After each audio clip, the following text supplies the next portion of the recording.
Hi everyone, I'm back with another tutorial video, and in this tutorial I'm about to show you how you can log in into your online banking account of Ally Bank. So the procedure is pretty simple. All you have to do is make sure to follow the step as guided. Also make sure to watch the video till the end. In order to log in, first of all you must have an account. Only then you'll be able to log in into your account. So then let us get started. First of all, head towards your web browser. You can use any web browser that is convenient for you.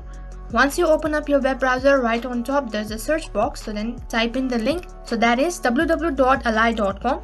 As you type in the link, on the other page will land inside their official site. Over here this kind of interface might appear on your computer screen. On the same page in the top right corner you can see there is login option. Tap on it.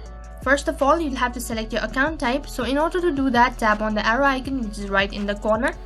So as you tap on it, from the drop down menu select your account type. Once you select your account type, next you'll have to provide your user ID.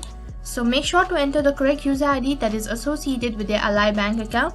After you're done entering your username, tap on password and make sure to enter your correct password.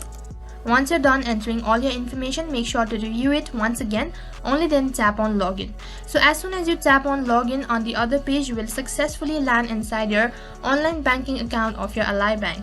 That is how you can log in into your Ally Bank account on your device. That is all for this video. In case if the video was helpful, then make sure to like, share, subscribe and also hit the bell icon so that you never miss an update. Thank you for watching.